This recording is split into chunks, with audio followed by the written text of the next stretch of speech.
Përshëndetje zonja dhe zotrinj, mirë se vini në magazinën studentore AB. Ky është prodhimi studentëve të vitit të tretë të Fakultetit të Komunikimit Masiv në Kolegjin AB. Unë jam Resul Maxhuni dhe kam kënaqësinë që ta moderoj këtë emision me kolegen Gentiana Balaj.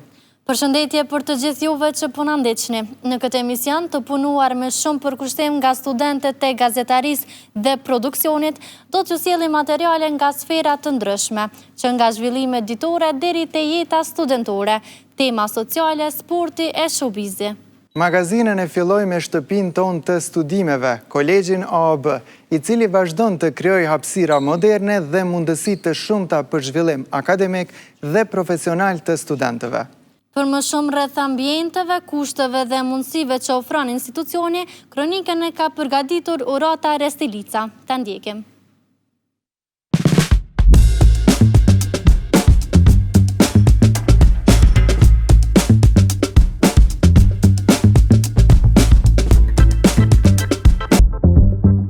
Në një kohë kur të rinj kërkojnë më shumë se sa thjesht një diplom, Kolegji AB është institucioni më i kërkuar me teknologji më të avancuar dhe më modern në rajon dhe në Kosovë.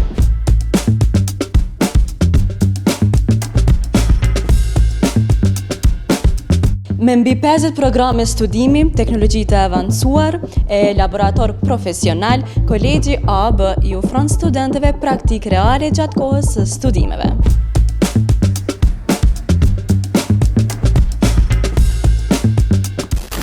E përveç studimeve në Kolegjin AB mbahen edhe aktivitete të ndryshme kulturore. Në teatrin Faruk Begolli luajnë shfaqje të ndryshme. E ndërkaq në teatrin Kamertal ai ofron studentëve të shfaqin kreativitetin e tyre.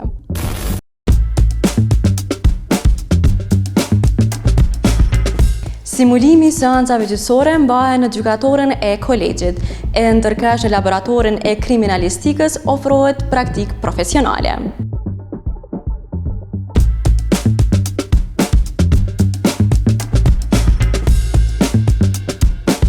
Për studentët që dëshirojnë të zgjedhin estetikën dhe kozmetologjin, ky program ofron kushte të vërteta, pune dhe shumë moderne.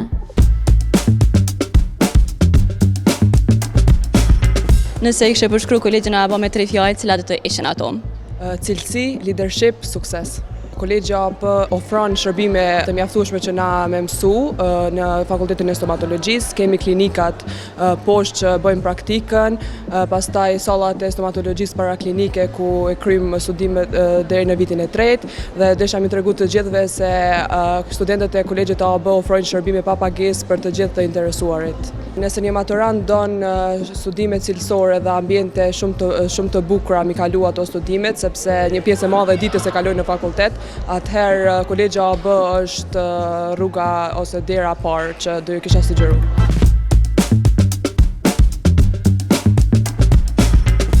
Për mu Kolegji AB ka qenë një vend shumë modern edhe i rëndësishëm edhe për pos faktit që ka tepër shumë hapësira brenda kolegjit. Për mu prap hapësira e preferuar mbetet këndi kujdesit, edhe pse së fund me ka fillu me u implementu si projekt, prap mbetet një hapësirë ku në ndjena ma rahat, edhe ku është një hapësirë ku munde me marrë informata edhe pak relaksim prej krejt jetës studentore.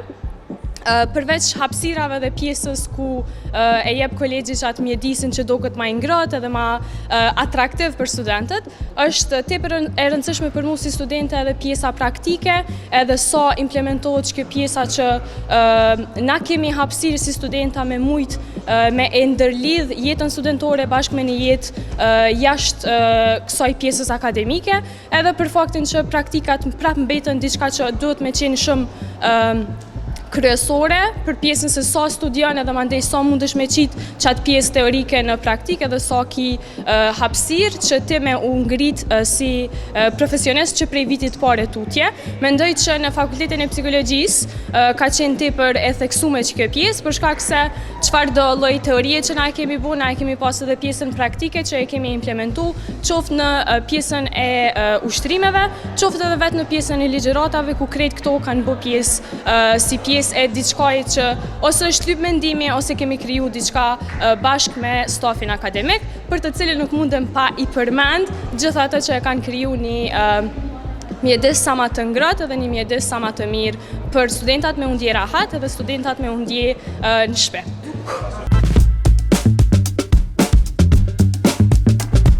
E me gjitha këto hapësira moderne dhe laborator profesional, Kolegji AAB mbetet vendi ideal për të gjithë ata të cilët e duan një të ardhme të ndritur.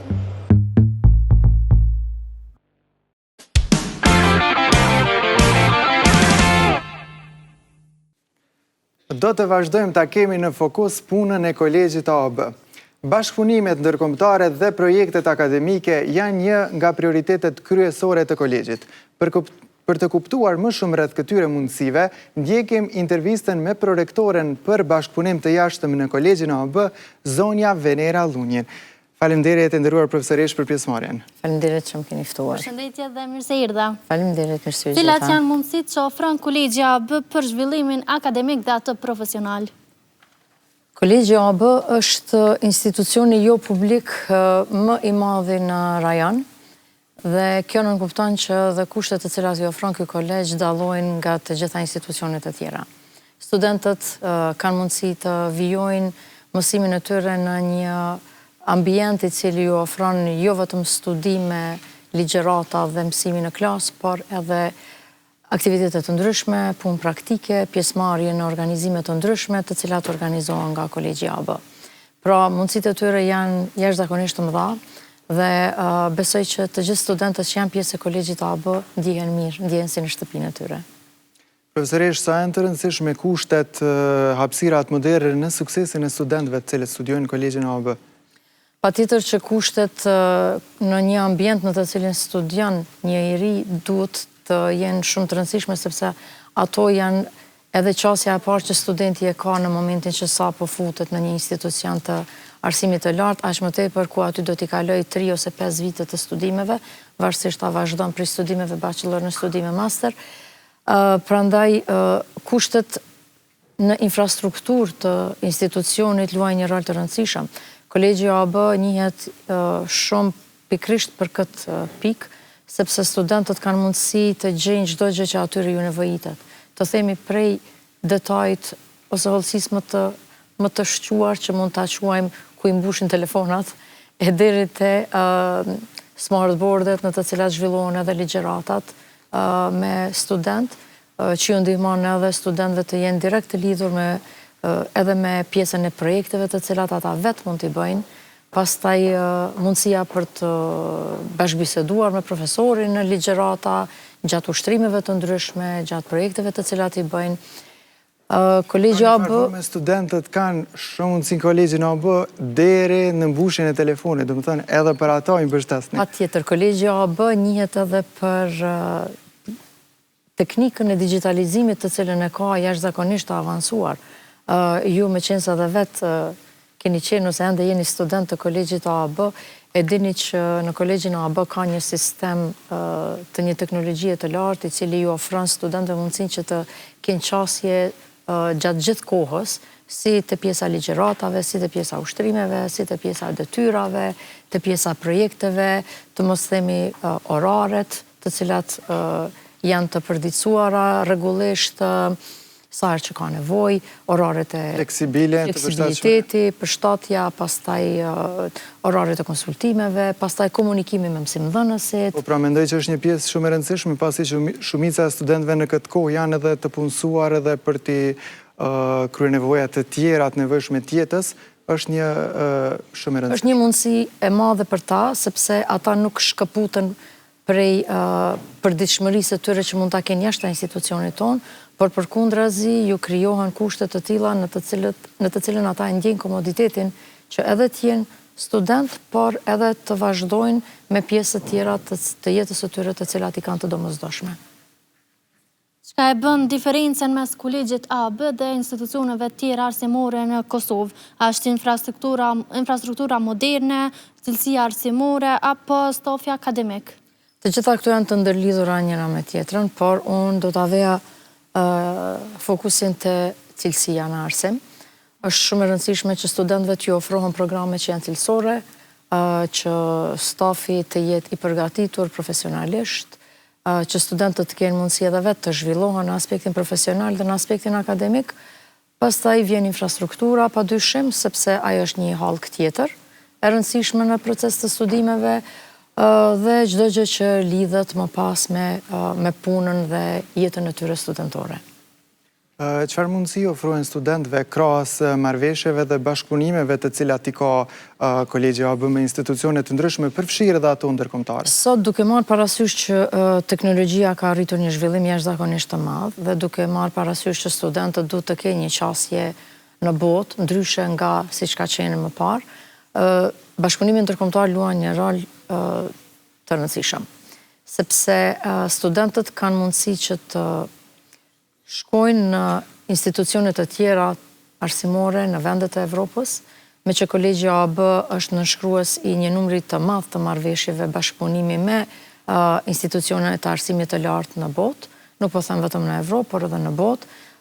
Kolegji AB është pjesë e projekteve të programit Erasmus+, që do të thotë studentët kanë mundësi të shkëmbimeve, të lëvizin si student, e njëjta vlen edhe për stafin akademik, dhe kjo ju jep një mundësi të gjithëve që të dalin, të marrin përvoja të reja, të njihen me kultura të reja, po flas për studentët, ju jep një mundësi që mbase edhe të pëlqejnë ndonjë gjuhë tjetër, të cilën do të mund ta mësojnë më vonë.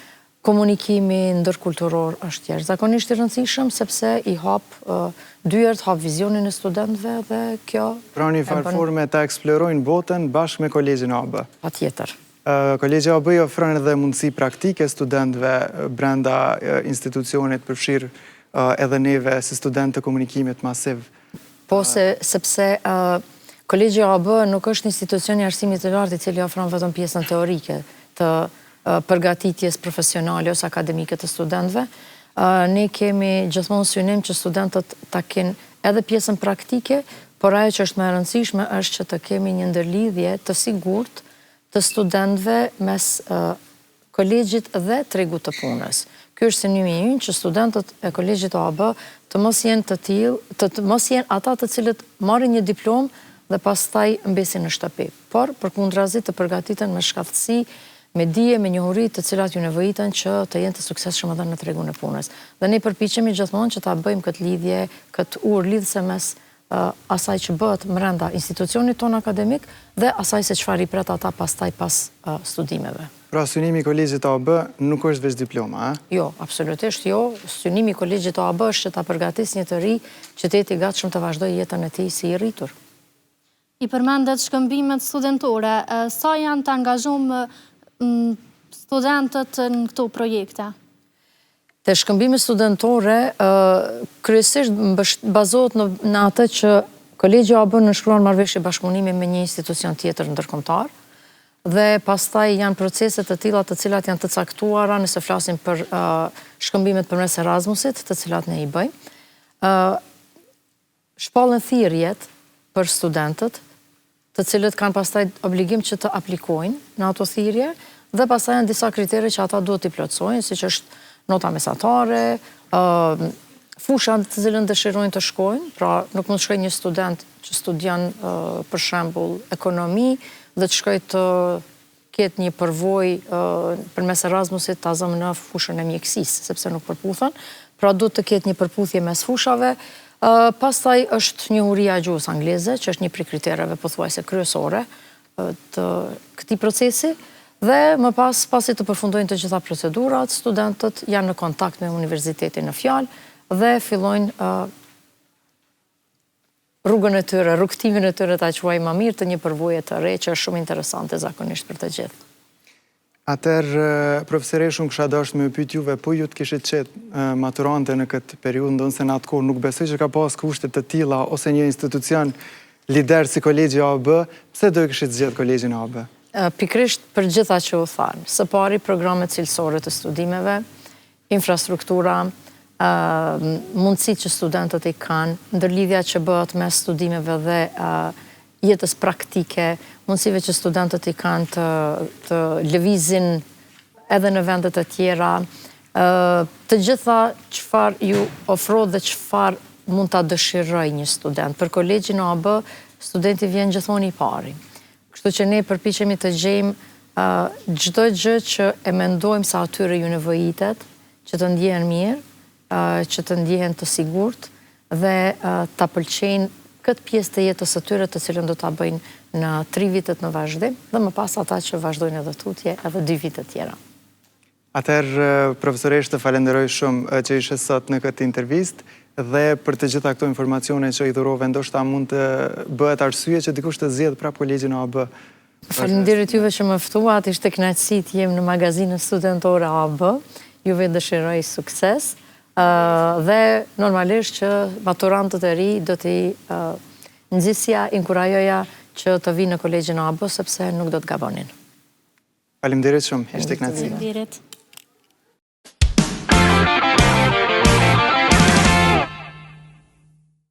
Studentët e AB-s kanë mundësi të përfshihen në projekte të ndryshme vendore dhe ndërkombëtare.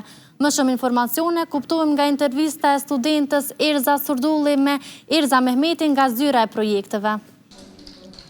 Përshëndetje Resul, përshëndetje Genta, përshëndetje për të gjithë shikuesit. Ne jemi këtu tek zyra e projekteve në kolegjin AB, e cila krijon mundësi për student, gjithashtu dhe për stafin akademik me projekte të ndryshme dhe gjithashtu aktivitete përmes projekteve. Po për të diskutuar më shumë rreth këtyre temave që i përmenda, këtu pranë meje është zyrtarja e projekteve Erza Mehmeti. Përshëndetje Erza, faleminderit shumë që pranove me zhvillu këtë intervistë bashkë. Përshëndetje dhe faleminderit shumë për ftesën. Të regona pak se çfarë mundësish po ofrohen studentëve përmes projekteve që i zhvilloni këto?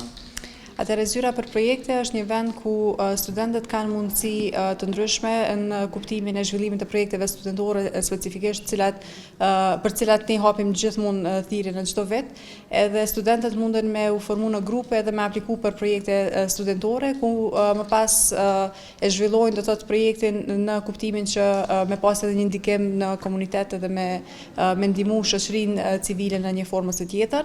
Përveç projekteve studentore kemi edhe projekte të ndryshme për zhvillimin e kapaciteteve të stafit dhe studentëve, në cilat studentët mundën me marrë pjesë edhe me qenë përfitues të skemave të ndryshme në kuadër të këtyre projekteve.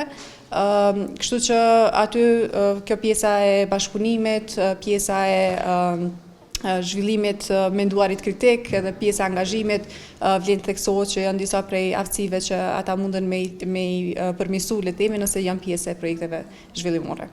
Por cilat janë ato projekte aktuale që po zhvillohen dhe janë në pritje për të zhvilluar në bashkëpunim me Erasmus për studentët tonë? Atëherë kolegji AB dhe specifikisht zyra për projekte për momentin ka në implementim rreth 25 projekte zhvillimore. Edhe në këto projekte vazhdimisht mbahen aktivitete edhe për student ku studentët mundën me përfitu. Për shembull kemi rastin e projektit Kreatek ku vazhdimisht hapen thirrje për studentët që me ndjek trajnime, mandej me bashkëpunu me mentor ndërkombëtar në mënyrë që me kriju startupe të tyre, kështu që kjo është një mundësi shumë e mirë për ta. Për momentin e kemi një projekt që është COIN-EU, që është në kuadër të qendrës së ekselencës kolegjin AB, ku studentët janë duke u trajnuar dhe janë duke mbajtur një hackathon për momentin, që është një garë për me kriju website për integrimin e Kosovës në EU për pjesë të ndryshme, kështu që kjo është një mundësi tjetër, edhe vazhdimisht kemi mundësi të tilla do të thotë në kuadër të krejt projekteve që i kemi në kolegjin AB, edhe është një mundësi shumë e mirë që ata me u angazhu edhe me bashkëpunu me njëri tjetrin. Por sipas jush, përmes këtyre projekteve, a kanë mundësi studentët që të punësohen kur marrin pjesë në këto projekte?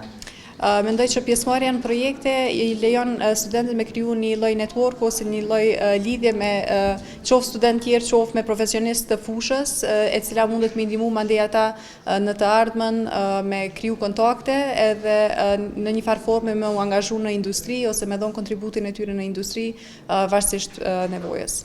Dhe cili është mesazhi juaj për fond për të gjithë ata studentë që hezitojnë me marrë pjesë në këto projekte?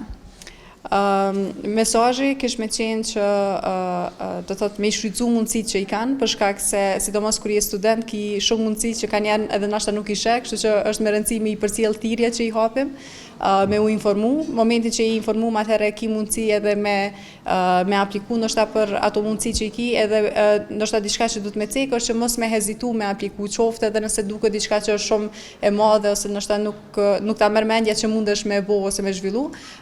Ideja është me provu, sepse na gjithmonë jemi këtu për me ndihmu ata për me u zhvillu, qoftë në aspektin e trajnimeve, qoftë në aspektin e garave ose pjesëmarrje të tjera. Kështu që mesazhi kish me qenë ky që aplikoni mundësitë që i shihni edhe shfrytëzoni këto mundësi, për shkak që kjo është jeta studentore dhe kjo është që ja vlen faktikisht me u shfrytëzu përgjatë studimeve. Faleminderit shumë zonja Erza për të gjitha këto informata. Faleminderit shumë edhe juve. Jeta studentore nuk përfshin vetëm ligjëratat dhe provimet, por edhe aktivitetet sociale, angazhimet dhe përvojat që bëjnë studimin më dinamik. Më shumë rreth atmosferës studentore në AB, na sjell Flutura Hoxha në kronikën në vijim. AB tashmë është kthyer në një ambient ku studentët jo vetëm studiojnë, por krijojnë eksperiencë, shoqëri dhe hapa drejt profesionit të tyre. Gjithçka nga jeta studentore në AB e marrin vesh prej atyre që përjetojnë atë. Këtu pra me kam studenten Ema Hoti, e cila na tregon për jetimet e saj studimore. Si është jeta që e keni imagjinuar para studimeve dhe pas studimeve? Para studimeve pjesën e fakultetit e kom paramendu shumë atë vështira, më momentin që kom marrë në AB, mendimin e stafit akademik, po edhe të kolegëve dhe shoqënisë, e kom kuptuar që është shumë më e lehtë. Cila është ndoshta ajo pjesa më e vështirë si studente? Pjesa më e vështirë definitivisht është pjesa e fatit provimeve dhe të kollokviumeve, pasi që nuk i kohë shumë për sajnë e tjera, po duhesh më fokusu më shumë në pjesën e mësimit edhe të studimeve. Faleminderit shumë Ema. Përveç ligjëratave dhe provimeve, rutinës studentore ju shtohet edhe menaxhimi i kohës, jeta sociale dhe stresi. Si arrini mi balancu jetën studentore nga ajo sociale? A keni kohë për argëtim dhe gjëra tjera? Unë mendoj që kam kohë për shkak edhe që drejtimi që kam siguri kibernetike nuk e kaloj të gjithë këtë kohën pra në fakultet, edhe ushtrimet, mojna shumë ushtrime, sa që në shpim duhet veç pak me përsërit sene, që për me kuptu diçka, kështu që më e balancoj kohën shumë letë menoj, për shkak që krejt shumicën e seneve i bojna në fakultet. Cila është diçka që të më motivon me vazhdu studimet edhe më tej? Menoj edhe vetë drejtimi më ka pëlqyer shumë, sidomos teknologjia po rritet, vetë drejtimi siguri kibernetike më ka duk më i veçantë prej drejtimeve tjera, si lami që nuk e kam ni dikush që ka marrë përpara në Kosovë, kështu që thjesht më ka ardhur interesant edhe masi më kanë ardhur mundësitë e mira në AB, thash ku minute vazhdoj. Kjo ishte veç një pjesë nga jeta studentore në AB, për më tepër e arni dhe përjetoni vetë. Unioni studentor luan një rol të rëndësishëm në organizimin dhe përfaqësimin e studentëve në kampus. Për aktivitetet, sfidat dhe iniciativat studentore, ndjekim intervistën me Aurena Berishën. Aurena, mirë se erdhe, është nëësimet pas këto, me nga tregu pak frymën studentore nga këndvështrimi studentor. Qysh po kalën këto ditë me aktivitete, e di që një periudhë shumë e ngjeshur e ngarkuar prej tyre, po besoj ja dilni. Po, përveç aktiviteteve janë edhe këto angazhime tjera të studimeve, por që mirë janë. Cili ishte aktiviteti fundëm që ke marrë pjesë, e di që keni përmend? Ka shumë aktivitete, së fundmi kemi aktivitetin që kam unë bajt nesër hiking për studentat, kështu që se cili student është i mirë se ardhun me ardhë. Që kam unë bajt në Jezerë, më falni. Okej, në rregull, atër ky aktivitet përfshin ka drejt me marrë pjesë se cili student në kolegjin AB, po? Po, se cili student nga se cili drejtim, prej se cili vit mundet me marrë pjesë, edhe jem shumë të lumtur që ka dhe student që angazhohen edhe që vinë, sidomos të ky hiking, se të aktivitetet kulturore, fizike dhe sportive janë shumë të interesuar dhe vinë shumë shpesh. Apo mendon që në këto aktivitete po marrin pjesë ma shumë për interes apo veç formalitet? Varet nga vetë studenti, nëse ka student ndoshta që i intereson atëherë përlëmin e tij, drejtimin e tij, atëherë besoj që kanë interes shumë të mirë, po varet edhe nga studenti që ndoshta vjen vetëm në formë fizike, formale, vetëm sa me qenë pjesëmarrës dhe nuk si më thon, nuk interesohet shumë për aktivitetin që është aty, por që është shumë rrallë, me atë sa kam qenë unë prezente, student janë shumë të interesum, unë po flasë për drejtimin tim, që është fakulteti juridik edhe që ka student që vinë edhe interesuan shumë. Okej, atëherë Aurena, sa ndikojnë këto aktivitete, ose cilat janë aktivitetet që ndikojnë më shumë në zhvillimin e jetës studentore, në socializimin e studentëve në kolegjin AB? Mas shumë të janë këto kulturore, fizike dhe sportive, sepse janë ma të shlirshëm, janë rrinë shumë happy si studenta, por që edhe aktivitetet e tjera në këtë rast si konferenca, trajnime, punëtori të ndryshme socializohen shumë, bashkëpunojnë me njëri tjetrin gjithashtu, edhe krijojnë raporte shoqërore shumë të mira me njëri tjetrin. Pra të pëthu që këto aktivitete kanë rëndësi po aqë sa edhe ligjeratat pra ndihmojnë studentëve më relaksu, sidomos tash që periudha e provimeve Po, sidomos tash që kjo periudhë. Po vjen që studentët dëshirojnë nga njerë mos me mendu, po është e pashmangshme. Ka mendoni që ende po i mëngon jetës studentore në AB? Nuk kam ndoshta diçka shumë konkrete, por ndoshta me pas ndoshta ma shumë festa për student, në këtë rast ndonjë ndej që shbohet, që ato ndoshta janë ato që ka mundet me mungu pak ma shumë. Po, jo që nuk janë organizu, sepse organizohen, edhe prej Unioni Studentore dhe nga vetë kolegji, si për festat fund vitit, por që ndoshta kishte qenë më mirë me i shtu e me i më shumë. Unioni Studentor merr pjesë rregullisht për çdo vit edhe në festivalin e organizuar, festivalin e teatrove të Prishtinës, pra mundesh me përshkru pak këtë eksperiencë, mbase zgjat një javë. Po. Për mu personalisht në ende nuk kam qenë, javën e ardhshme vetë se fillon pitfi, po e thom kështu shkurt, kam me qenë pjesëmarrëse, po me atë sa kanë qenë atë të tjerët, kanë thonë që është një të nku shumë sfiduese, po një të nku shumë e mirë, për arsye se njerëz të ri, bohen, që shme thonë, teatre shumë të mira, kështu që është një aktivitet shumë i bukur, edhe shumë i mirë. Qysh arrini me balancu kohën, mes aktiviteteve, ligjeratave dhe tash sidomos provimeve që vinë në aktivitete, qysh i koordinoni aktivitete që mos me ranë në periudhë të provimeve ose ligjeratave? Mundohemi, bashkëpunojmë sidomos në Unioni përgjithësi, kryesia bashkëpunon shumë edhe me antarë, gjithashtu edhe me përfaqësues, mundohemi me ditë paka shumë edhe student përmes oradrit ligjeratave me dekanatet, i shohim paka shumë qysh janë, edhe në këtë mënyrë edhe i koordinojmë. Atëherë, Aurena, të falenderoj shumë, ishte kënaqësi që ishe këtu dhe realizuam këtë bashkëbisedim kështu të ngrohtë në lidhje me jetën studentore. Faleminderit edhe juve për ftesën, ishte kënaqësi. Faleminderit. Tani është koha për një temë tjetër, që t'i kuptojmë preokupimet e studentëve që lidhen me procese politike në vend. Të rënjet dhe përfshirja e tyre në proceset vendimorëse mbeten temat të rëndësishme në shoqërinë tonë. Rubrika në vazhdim trajton temën studentët dhe zgjedhjet. E ndjekim. Përshëndetje të nderuar shikues, mirë se po takohemi në rubrikën tonë të debatit, ku sot të diskutojmë për pritshmëritë e studentëve për zgjedhjet e 7 qershorit. Për të diskutuar më gjerësisht rreth kësaj teme, sot kam në studio studentet Fjolla Haliti, Erza Dokaj dhe Rezarta Krasniqi. Faleminderit shumë për praninë tuaj, mirë se erdhët. Mirë se gjetëm. Fillimisht do doja t'ja filloja me një pyetje të përgjithshme, a mendoni se studentët sot po ndihen të përfaqësuar nga politika? Sinqerisht mendoj që sot shumica e studentëve nuk po ndihen të përfaqësuar. Zëri i tyre dëgjohet më shumë gjatë fushatave se sa kur vjen puna tek problemet reale. Pra Fjolla përmendi mungesën e përfaqësimit dhe faktin që shumë të rinj po janë të zhgënjur. A mendon Erza se politika po i kujton studentët vetëm gjatë fushatave? Atëherë kjo është një kritik që dëgjojmë shpesh pas fushatave, se zakonisht para fushatave studentët janë tema kryesore për partit, sepse realisht ne si student jemi një numër i rëndësishëm i votave për të ardhmen e Kosovës, po më pas fushatave zgjedhore, kjo gjenerat zhgënjet pason gjenerata tjetër që përballet ose jo në atë situatë. Në ndërkohë premtimet që i marrim si bursat ose studime më të mira në vendin ku jetojmë, zakonisht janë ose nuk janë të miratueshme nga qeveria. Rezarta, pse mendon që rinia po e humb besimin tek politika? Mendoj që rinia po e humb besimin të politika për shkak se shumë probleme të studentëve nuk marrin zgjidhje. Janë të përfshim korrupsioni dhe nepotizmi, edhe shumë studentë ndihen të papërfaqësuar denjësisht. Po, pra kur flasim për studentët, një nga temat më kryesore janë arsimimi, sigurisht dhe tregu i punës.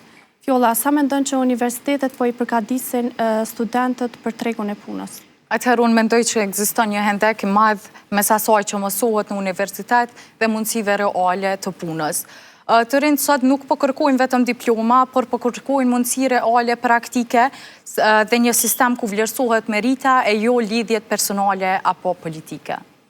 Po, pra shumë student po ankohen edhe për mungesën e mundësive dhe praktikës. Rezorta, a mendon që institucionet po bëjnë mjaftueshëm për studentët?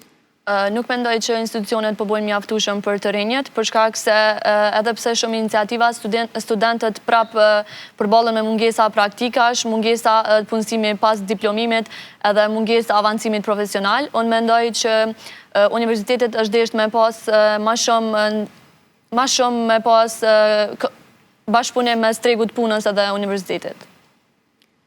A mendon njerëza se kjo është arsyeja sepse shumë të rinj po largohen nga Kosova? Mendoj që kjo është një ndër arsyet kryesore, pra mungesa e mbështetjes nga institucionet është arsyet kryesore pse të rinjt ose studentët po largohen nga vendi. Ka shumë studentë që janë të gatshëm të mësojnë, punojnë dhe praktikojnë në vendin e tyre. Ka shumë prej tyre që largohen nga vendi për të kryer studimet jashtë dhe kthehen prapë për të kontribuar në Kosovë dhe unë mendoj që ne si student duhet të ngritim zërin për vendimarrjet që na takojnë. Pra tashmë vetë se po afrohen zgjedhjet e 7 qershorit dhe gjatë kësaj periudhe zakonisht premtohet shumë. Me që është fjala tek Therza, cilat janë premtimet që i dëgjojnë studentët më së shumti? Zakonisht premtimet më të shpeshta janë bursat për neve studentëve, studime pra më me kualitet, punësimet sigurta pas diplomimit e shumë tjera që ndërlidhen, por si që thashë edhe më parë, zakonisht gradualisht fillojnë të dëshpruan studentët dhe më pas e ngritin zërin gjithmonë për të drejtat e tyre. Fjolla, a beson që të rinjët ende kanë shpresë se vota e tyre mund të krijojë ndryshim? Atëherë, mendoj se shpresa ekziston ende edhe pse shumica e studentëve janë të zhgënjur. Shumica e studentëve ende pa përfunduar studimet e tyre mendojnë se si ta zhvillojnë të ardhmen e tyre jashtë Kosovës, sepse Kosova nuk është që është duke ofruar diçka reale pas diplomimit. Kështu që zgjidhja vetme për ta është të largohen nga vendi, por prap mendoj se vota bën ndryshimin, kështu që mendoj se është e drejtë të dalim dhe të votojmë, sepse jemi ne të vetmit që mund të ndryshojmë vendin tonë. Rezorta, do të doja të dija se çfarë ndryshimi prat konkretisht nga zgjedhjet, do të thënë pas zgjedhjeve. Studentët në përgjithësi presin e ndryshime ma konkrete, arsim ma cilësor, mundësi aftësimi profesional edhe shumë vende tjera të punës. Po ashtu, ata duan që politika të dëgjoj problemet e tyre dhe të japë më shumë mundësi për zhvillime në të ardhmen. Interesante që se cila për ju shpërprekni nga një problem tjetër, por që të gjitha lidhen me të ardhmen e studentëve. Si për mbyllje të debatit, do të doja që se cila nga jo të jepni nga një mesazh të shkurtër për të rinjët që do të votojnë të qershor. Mesazhi im për të rinjët është që mos ta humbim besimin. Ndryshimi fillon nga vetja dhe ne nuk kemi nevojë për premtime të bukura, për mundësi reale. Ne duhet ta përdorim zërin tonë për ndryshimin, kështu që dilni votoni në zgjedhjet e 7 qershorit për një Kosovë më të mirë. Unë kam një mesazh shumë të shkurt për gjithë student, votoni me vetdije dhe votoni për më të mirën. Mesazhi im për të gjithë të rinjët me 7 qershor kur edhe do të dalin zgjedhja është mos hashni për qëndrimin tuaj. Vota juaj mund të ndryshoj të ardhmen, kështu që dilni dhe votoni. Faleminderit shumë vajza për praninë tuaj dhe diskutimin e sotëm. Pra, diskutuam për pritjet, problemet dhe zërin e studentëve në politikë. Shpresojmë që studentët jo vetëm të dëgjohen, por edhe të bëhen pjesë e atyre ndryshimeve që kërkojnë. Mirupafshim, herave tjera dhe faleminderit që na ndoqët.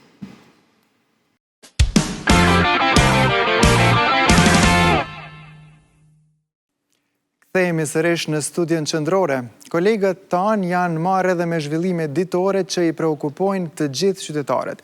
Prej kryesorëve është mirëqenia tyre, që lidhet me çmimet, ndërsa çmimet e derivateve kanë qenë prej temave më të diskutuara në muajt e fundit. Kuptojmë më shumë detaje nga kronika e studentes Meriem Veseli. Ndodhemi pare një pike të karburanteve në fushë Kosovë, ku edhe gjatë ditës së sotme po vërehet furnizimi vazhdueshëm i qytetarëve me derivate, në një periudhë kur çmimet po vazhdojnë të lëvizin. Çmimet e derivateve të naftës mbeten të ndjeshme ndaj zhvillimeve globale, sidomos situatën e lindjen e mesme. Sipas ekspertëve të ekonomisë, çdo ndryshim të negociatat mes palëve në konflikt mund të ndikojnë drejt për drejt në tregun e naftës dhe rrjedhimisht edhe në çmimet në Kosovë. Krahasuar me ditën e djeshme, sot në disa pika të karburanteve në fushë Kosovë, çmimi i benzinës po shitet me €1.50 për litër. Dizeli me €1.60 për litër, gazi 0.78 cent për litër. Sipas Fidan Qerimit, profesor në kolegjin AAB, stabilizimi i çmimeve varet nga mënyra e vazhdimit të negociatave mes palëve në konflikt në lindjen e mesme. Këtu mund të jenë dy skenar, njëri skenar i marrëveshjes ku pritet që do të krijohet një stabilitet në furnizimin me derivate dhe sipas parashikimeve pritjet janë që do të bie çmimi për afërsisht rreth $90 për fuqi. Kurse në skenarin tjetër, do thotë nëse vazhdon konflikti më tutje, nëse nuk do të kemi një marrëveshje mes palëve, do thotë kjo mund të destabilizojë edhe më tepër tregun. Qytetarët thonë se janë të paarsyeshme për rritjet e çmimeve të naftës. Për ne që udhtojmë nuk janë shumë të arsyeshme, pasi që ka rritje shumë të larta të naftës, ka dikon edhe pak më shtrejt, por për neve që udhtojna, sidomos me kerret për qytetet shumë të larta, për mendimin tim janë shumë të paarsyeshme. Lufta e Shteteve të Bashkuara dhe Izraelit me Iranin ka hyrë në javën e 11 dhe propozimi i fundit iranian për anëpushim është refuzuar nga presidenti amerikan Trump, i cili e cilësoi atë si propozim qesharak. Kurse tani ndjekim kronikën e studentës Erza Dokaj, që flet për çmimet e produkteve tjera dhe ndikimin e tyre në jetën e përditshme. Në përbot gjithkund po flitet për inflacion, por Kosova është Ministria e Çmimeve të larta. Kësaj rritje të çmimeve qytetarët po i përgjigjen me shporta gjithnjë më të vogla. Blenë më shumë, blenë më pak e paguajnë më shumë. Ndërsa ekonomistët thonë se qytetarët kanë filluar tashmë të përshtaten me këto çmime. Mendoj se qytetarët e Kosovës janë duke u përshtatur me nivelin e rritjes të çmimeve dhe kjo përshtatje nuk është që po ndodh me rritjen e mirëqenies së tyre, por me përshtatjen e një mirëqenie të tyre me kosto më të lartë, e që praktikisht familjet po blejnë më pak produkte apo po zhvendosen tek produktet që janë më të lira. Anën e kundërt në rënje kemi një rënje shumë graduale dhe shumë të ngadalshme, sepse bizneset nuk janë shumë të gatshëm të ulin çmimet e tyre për drejt uljes së fitimit të tyre. Dhe kjo mendoj që do të merr një kohë të gjatë deri në stabilizimin e çmimeve dhe rënjen në çmimet ku kanë qenë. Ndërkaq, para një muaji, qeveria miratoi projekt ligjin për çmimet tavan. Kemi nisur edhe iniciativën për krijimin e ligjit që në publik njihet si ligji për çmimet tavanore tjetër. Pavarësisht deklarimeve dhe arsyetimeve të institucioneve, ndikimi i rritjes së çmimeve vazhdon të ndihet çdo ditë, ndërsa qytetarëve u mbetet vetëm të presin në ditët në vijim.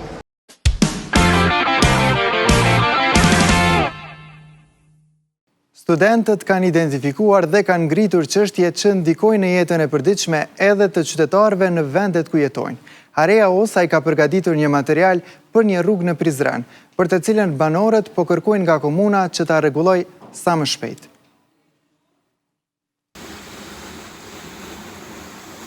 Edhe pse ndodhet brenda territorit të Prizrenit, kjo rrugë vazhdon të mbetet e paasfaltuar. Pas rreshjeve të shiut, e njëjta mbulohet nga balta dhe gropa, ndërsa gjatë verës pluhuri bëhet shqetësim i përditshëm për banorët e kësaj lagjeje. Kjo është pamja me të cilën përballen çdo ditë banorët e kësaj lagjeje në Prizren. Rruga e paasfaltuar, gropat dhe balta, pas rreshjeve po ua vështirësojnë lëvizjen qytetarëve dhe automjeteve. Banorët thonë se situata bëhet edhe më problematike gjatë dimrit, ku rruga mbulohet nga balta, ndërsa gjatë verës pluhuri bëhet shqetësim i përditshëm për familjet që jetojnë këto. Si banore e kësaj lagje, me të vërtet kemi bë kërkesa të shumta në komunë. Jemi mbi 200 shtëpi dhe është një kat i madh që rruga ende nuk është e asfaltuar. Siç e dim, kushtet atmosferike gjithmonë shkojnë duke u vështirësuar. Kalimi në këto rruga është e padiskutueshme. Andaj bëjmë kërkesa të shumta që edhe ne jemi pjesë e komunës së Prizrenit, të na bëhet rregullimi i kësaj infrastrukture, pasi që jemi taksapagues të komunës tonë. Sipas banorëve, infrastruktura e dobët po shkakton dëmtime të automjeteve dhe po rrezikon sigurinë e këmbësorëve, sidomos të fëmijët që kalojnë çdo ditë në këtë rrugë. Lidhur me këtë problem, zyrtarët komunal kanë bërë të ditur se projekti për rregullimin e kësaj rruge është parapor në planifikimet infrastrukturore dhe se ndërhyrjet pritet të realizohen në periudhën e ardhshme, pa dhënë një afat konkret për nisjen e punimeve. Nga Komuna e Prizrenit kanë deklaruar se rregullimi i rrugës është pjesë e planifikimeve infrastrukturore, por pa dhënë ende një afat konkret për realizimin e projektit.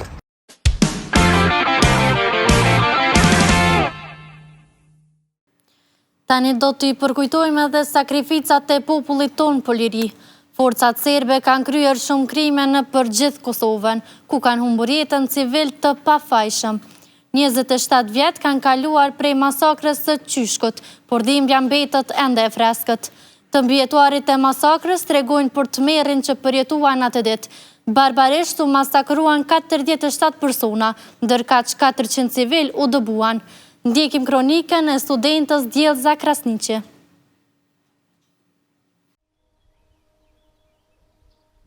Lotët nuk mund t'i ndalë sa herë kujton atë që ka përjetuar me 14 maj 1999, kur ju vran babai, 2 axhallarët, djali i Axhës dhe 3 djemt të Axhës së babait.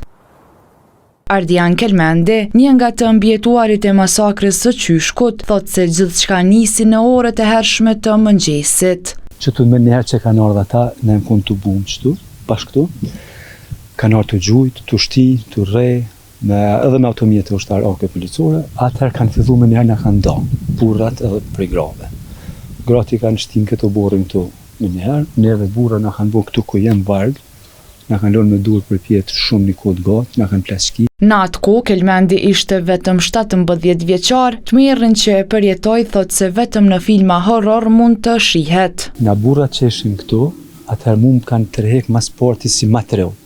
Kanë tërhek edhe më kanë qip bashkë të përpara me dur për pjetë, një automjeti me një armë të madhe, edhe folke me radiolidhe me ata, a me vra, a mës me vra. S'pëdi, sigur një film horror që është sys dyna, s'vish të e përjetu ata, një grup u shku i kanë qunë këtë dhomën këtu të zemrejz, një grup i kanë qunë një shpi që ka qenë e sajt gashit, edhe një grup i kanë qunë shpinë e dem gashit. Atër i kanë shtinja aty, i kanë pushkatu, edhe i kanë djegu fomat.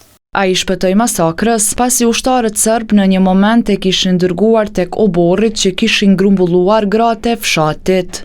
Kanë desht më shti dhe më kallat. Ata falshin sërbisht, unë e gjuhën serbe nuk e njësha mirë, pas 3% nuk e një. Një ushtar dhe kemi më shti më djeg, një dhe kemi më tërhek. Atëhere, më kanë vetë ku e ki dikan, e kom pa gru në aqë, të kemë drejtu ka aja, edhe aja tani ka fol pak, kanë thonë që po dojmë mu më pushkatu. Na kanë marrë tani prej këtuit, na kanë hymë do traktora, na kanë thonë po dojmë ju qu për Shqipëri. Masakrës, a i dhe grati shpëtuan, por Ardian Kelmendi thot se u përballën me kushte të vështira për jetesë, me që serbët kishin bërë shkrumb e hiq gjithçka në Qyshk. As kishim predikuj as për shërim, as për kur gjohë, as ushqimet mungojshin. Nuk e dish edhe pse ki pështu, çka po do me pa tash në emë dhe mazi. Në këtë masakër, forcat serbe kanë vrarë dhe masakruar 46 meshkuj dhe një grua. Nga fshati janë dëbuar më shumë se 400 civil. Për këtë masakër janë arrestuar dhe dënuar disa pjesëtar të grupit paramilitar serb në Beograd, megjithatë familjarët e viktimave vazhdojnë të kërkojnë drejtësi të plotë për këtë krim.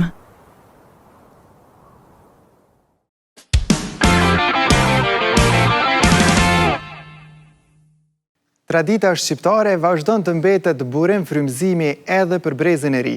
Në storjen e radhës, Leona Gucati na sjell një interpretim modern të xhubletës duke ndërthurur elementet tradicionale me dizajnin bashkëkohor. Përmes kësaj qasje kreative, ajo tregon se si trashëgimia kulturore mund të ruhet dhe të marrë jetë në forma të reja.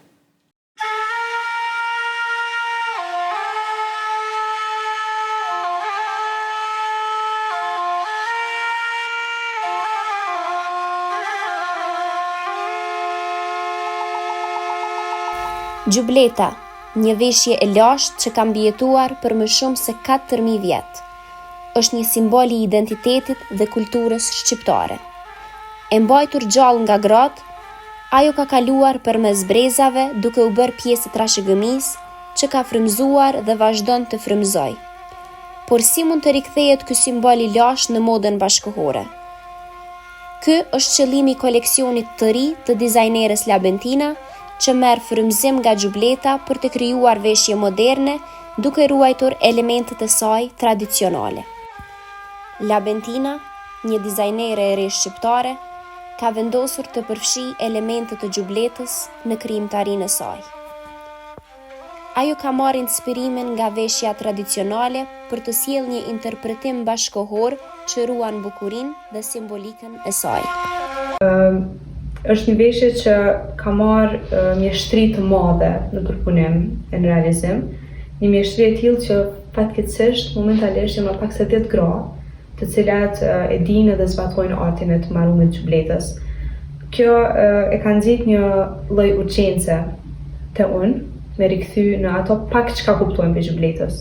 Gjubleta është shumë e komplikuar, është multidimensionale, ka simbologji në fundin e gjubletës që halua nuk mujna as me i kuptu, le mua me interpretu. Andaj mundu me i nejt besnike veç asaj pjesës të pak që kuptojnë me gjubletës, që në rastin tonë është e forma e këmbanës. Koleksion është krijuar me përullësi dhe respekt të thellë për gjubletën monumentale autentike. Nuk synon të rivalizoj atë, por të sjell një interpretim artistik që mban gjallë simbolet mistike të saj. Elementet kryesore të gjubletës, si pshtjellaku dhe forma e këmbanës, janë rimodeluar duke përdorur metoda moderne si puna artizanale dhe proceset me zero mbetje.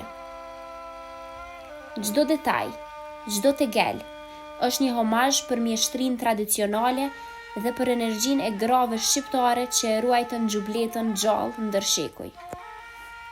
Thuhet se gjubleta u krijua për valltarën. Unë gjyros në ndritën e hënës së plot. Sot ajo na bashkon, na fton të festojmë dashurinë, të vallëzojmë dhe të ruajmë rrënjët tona. Ky koleksion është një thirrje për të nderuar gratë tona të forta dhe burrat që i kanë mbështetur. Një fest për artin, kulturën dhe traditën që jeton brenda nesh.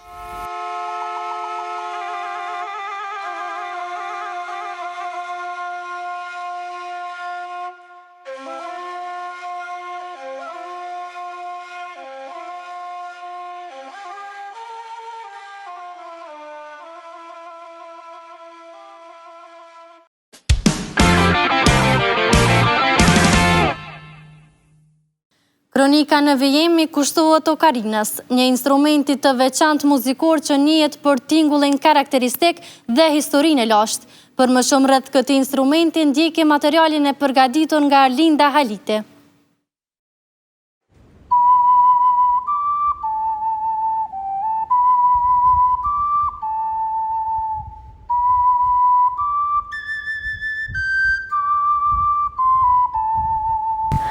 Të dashur shikues, gjendemi në fshatin runik të Skënderajt, një fshat i vogël në pamje, por me një histori të madhe. Ky fshat njihet për lashtësinë e tij, gjë që dëshmohet përmes pasurive kulturore dhe përmes gjurmëve që lanë njerëzit të cilët jetuan këtu ndër shekuj.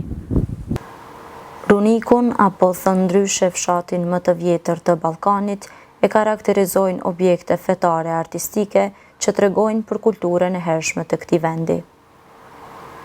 Thonë se këtu flet edhe toka, sepse me baltën e saj është krijuar një ndër veglat muzikore më të vjetra që quhet okarina.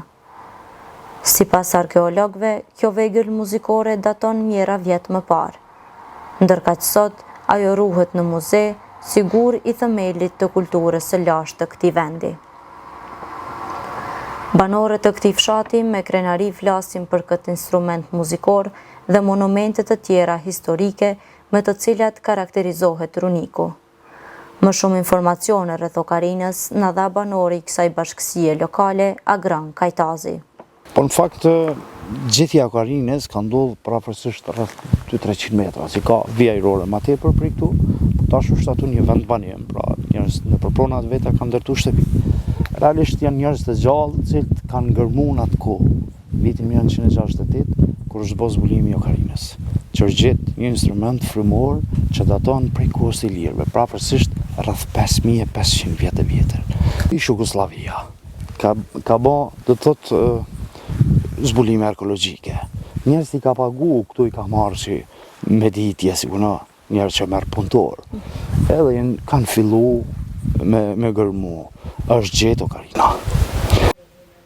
Përveç Okarinës, Runiku ruan edhe gjurmë të rëndësishme të trashëgimisë fetare. Këtu gjenden rënojat e një kishe të vjetër që përfaqëson një pjesë tjetër të historisë, një dëshmi që bashkëtesa, feja dhe kultura janë zhvilluar paralelisht në këtë vend.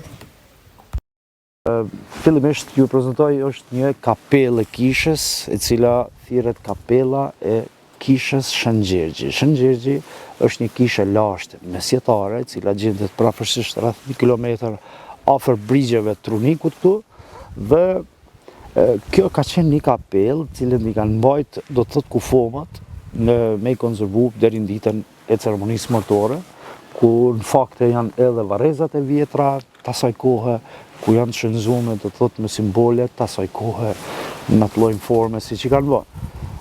Realisht thuhet që është e shekullit 3 në Tereson, pra rreth 1700 vjet e vjetër, dhe vërtet është një monument i lashtë historik që është dashur mbrohet dhe të konservohet, që të ruajmë këtë kulturë tonë të lashtë. Këtu afër kemi edhe skamlën, është një frut manor, i cili prapërsisht daton me të njëjtën moshë sa kapella e vetë kishës.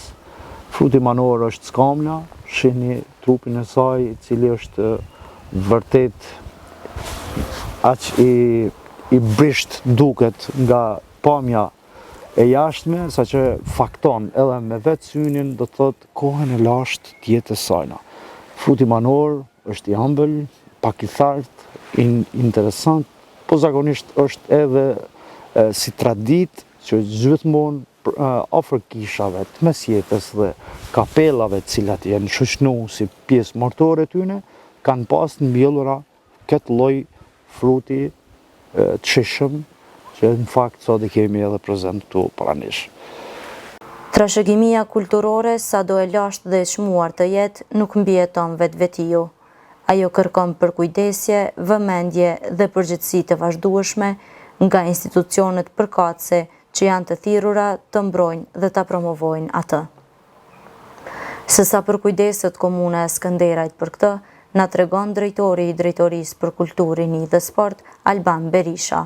Sa i përket pyetjes suaj, komuna e Skënderajt vazhdimisht, domethënë, në mbrojtjen e trashëgimisë kulturore, si komuna e Skënderajt menaxhojmë së bashku me Qendrën Rajonale të Trashëgimisë Kulturore, si dhe me Ministrinë e Kulturës, Rinisë dhe Sportit, por për çështjet e tjera pastaj edhe me Agjencionin e Memorialeve. Çështja që të intereson për mbrojtjen e trashëgimisë kulturore, sidomos të fshatit Runik, një fshat i lashtë me një kulturë ku, domethënë, veç instrumentit që daton më i vjetër, domethënë që kemi Okarina, lën shumë me dëshiru për këtë çështje në fshatin Runik.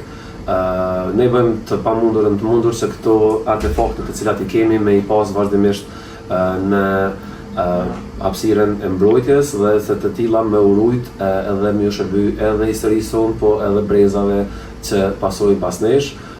Okarina e vogël e krijuar nga duar të lashta dhe kisha e rënuar që ka mbijetuar kohët, na kujtojnë se arti dhe besimi janë shpirti i këtij vendi dhe se kultura nuk është thjesht e kaluar, por është një trashëgimi që na lidh me rënjet dhe një udhërfyes për të ardhmen.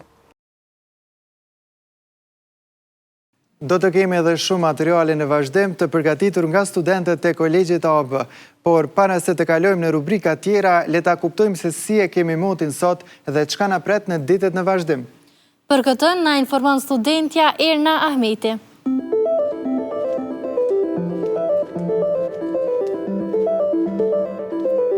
Përshëndetje të nderuar shikues, unë jam Erna Ahmeti dhe në vijim do të ndjekëm si pritet të jetë moti sot dhe në ditët në vazhdim.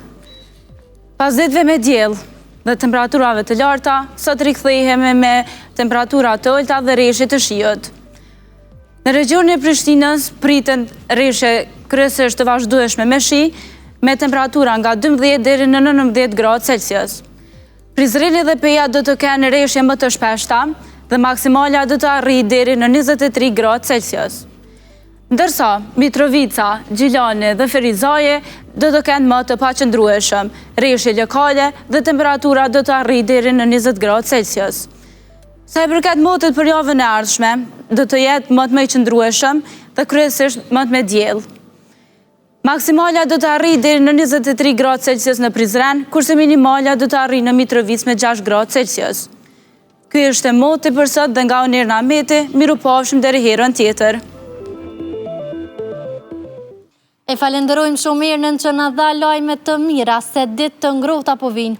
Dhe tash vazhdojmë me materiale të përgatitura nga kolegët tonë student. Bisedat e hapura dhe temat aktuale vazhdojnë edhe në rubrikën tonë podcast. Në vazhdim ndjekin podcastin e realizuar nga Tringa Ismaili.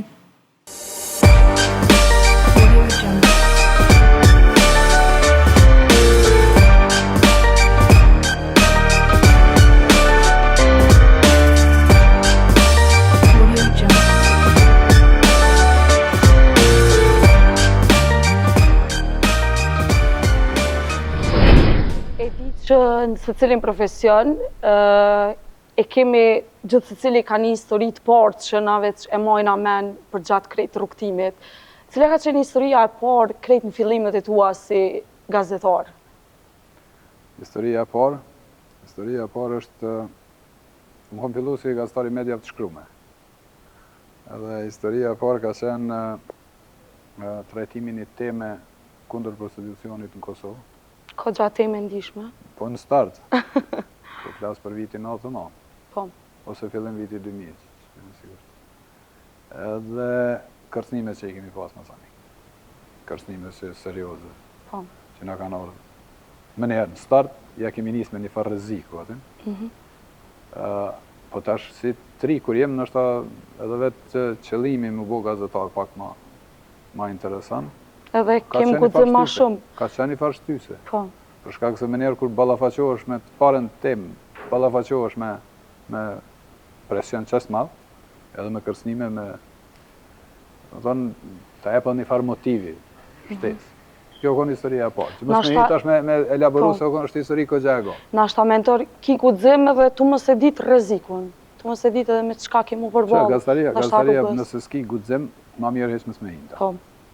Realisht ashtu është. Po, të ngudzim mësë hinë në të farë punë, se po, a i tash mund është më marra me tema në shtëp. Pak ma atleta, ma kulturore, ma showbiz e këto gjana. Po dhe mbarët krejt qëfar fushë për të fushë. Po edhe aty mrana saj nëse trajton të aman me elementet e gazetarisë, aty ka rëzik.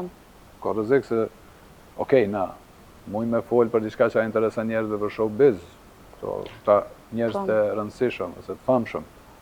Po, kur fillon më morë me gazetari të aman, tash aty dalin probleme që ata kanë probleme, kanë të lashe, kanë sanu që prapë ja prish një para ati. Ko gja bombastike si fillim i këti podcasti, mentora menon që ki nevoj me të prezentua jo.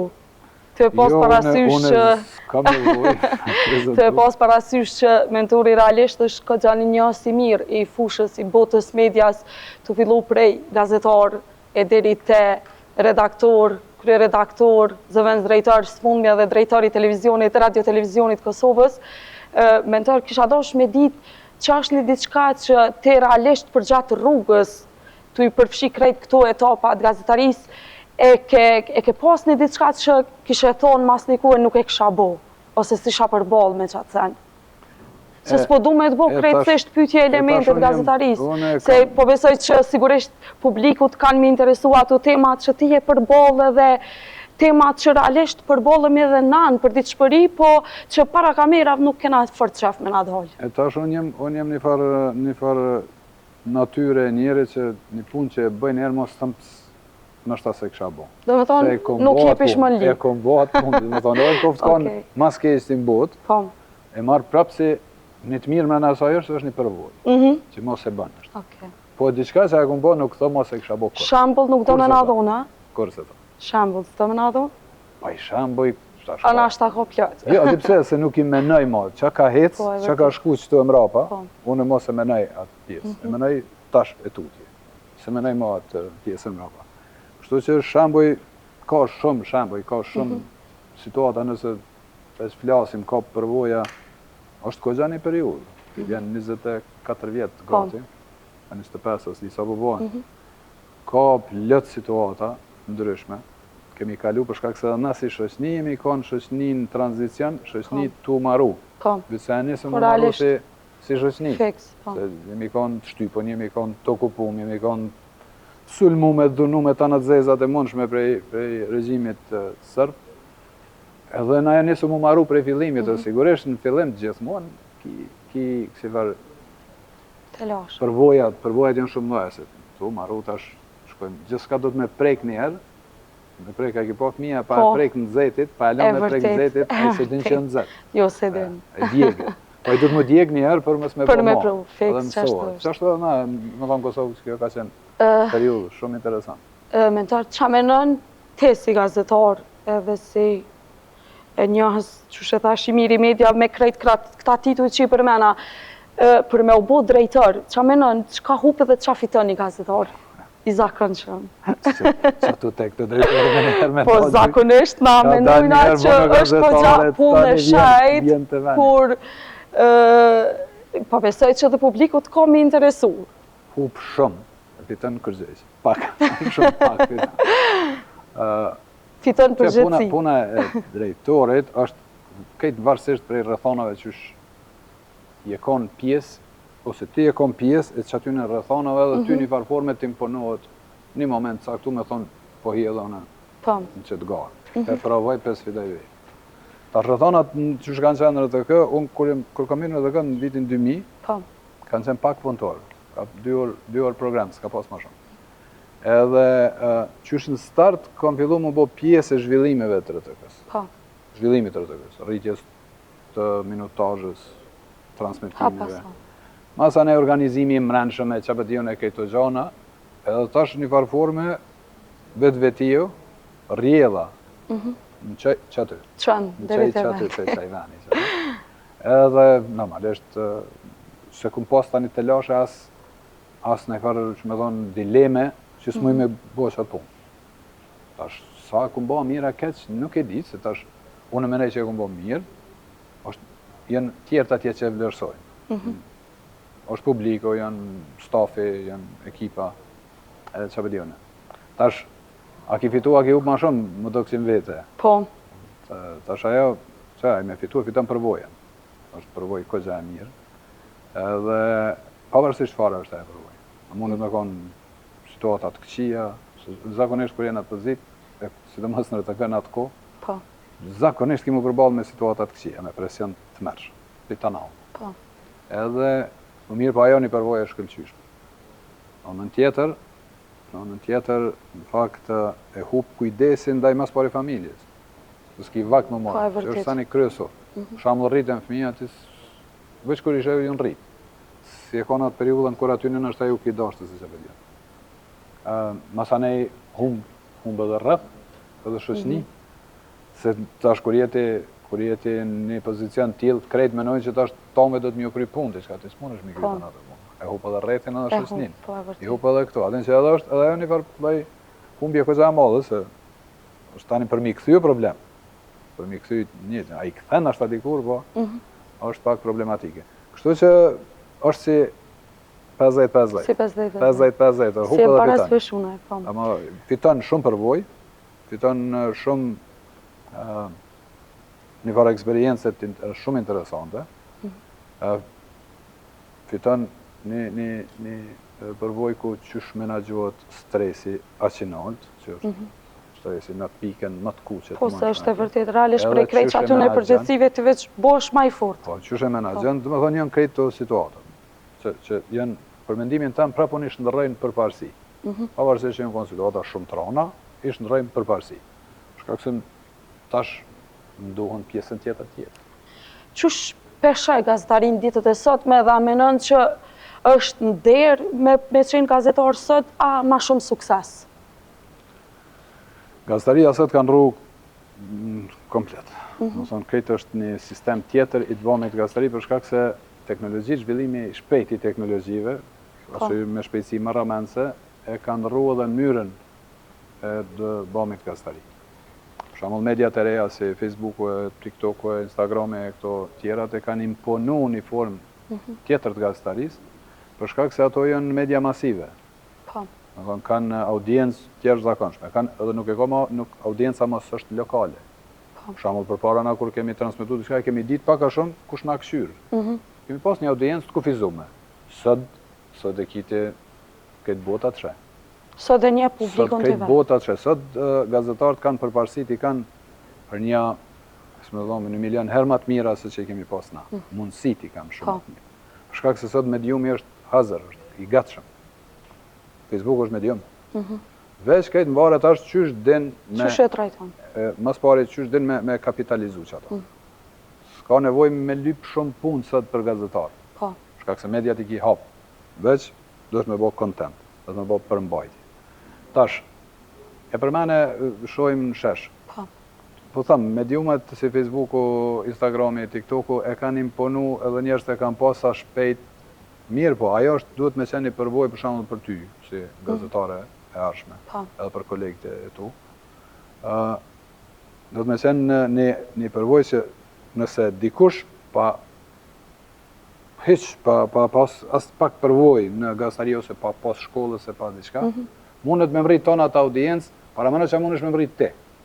Unë e shoh një farë lloj hezitimi, një farë lloj demotivimi studentave të gazetarisë ose gazetarëve të ri që janë në ardhje. Shoh një farë çuditshëm.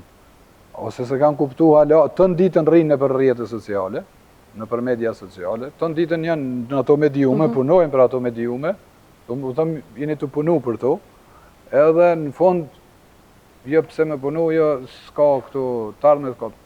Po ti je të punu dhe veç. Po besoj që kanë me mujt me shfrytzu që të mendim tonën dhe si lloj mesazhi. Për krejt ata që... Faktisht, dash me konë mesazh kjo, se mund vjen keq, unë shtash më ples një temë edhe po këshirin një anis, diçka në media sociale. Po, shumë e vërtet. Se s'po më duhet kështë për shkak se audiencën e kom shumë atë madhe. Ju nuk doni me, nuk keni nevojë me menu për audiencë. Po. Veç doni me bo përmbajtjen që shduhet audiencën e ki këtë botën. Tash më edhe me titrat mundën më bo anglisht, kinezisht më një bën ato të titra. S'është në kar të lashe. Që mundesh me kriju audiencë në Kinë, për shembull. Atë ku na ka shku neve menja për Kinë për para. Ose ne s'na ka shku as për të kufinit, të lema me shku t'i këndër.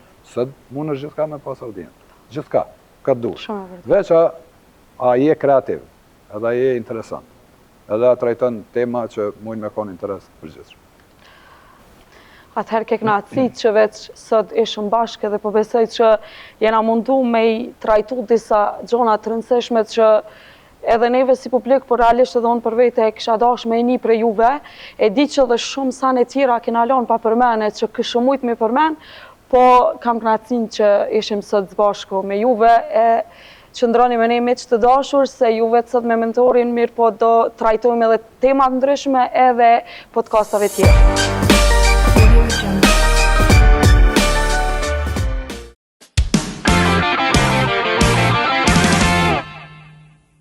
Vazhdojmë me tema tjera. Keqtrajtimi i fëmijëve në Kosovë vazhdon të mbetet një ndër problemet më shqetësuese. Mira fëmijë ende përballen me dhunë fizike dhe psikologjike, ndërsa shumë raste mbesin të padukshme dhe të paraportuara. Ndjeki materialin e Rezarta Krasniqit. Keqtrajtimi i fëmijëve në Kosovë mbetet problem serioz social dhe institucional. Sipas anketës MEX 2013-2014, mbi 60% e fëmijëve në deri në 14 vjeç kishin përjetuar ndëshkem fizik ose agresion psikologjik. Të dhënat e vitit 2020 tregojnë se rreth 71.6% e fëmijëve në Kosovë kanë përjetuar forma të disiplinës së dhënshme. Për fëmijët nga komunitetet rom, ashkali dhe egjiptian, kjo shifër arrin deri në 80%. Shumë raste nuk raportohen për shkak të frikës, turpet dhe mosbesimin ndaj institucioneve. Prandaj numri real mund të jetë edhe më i lartë. Faktorët kryesorë që ndikojnë janë varfëria, papunësia, problemet familjare dhe mungesa e edukimit prindëror. Edhe pse ekzistojnë ligje dhe institucione mbrojtëse, ekspertët theksojnë mungesën e psikologëve dhe punëtorëve social në shkolla.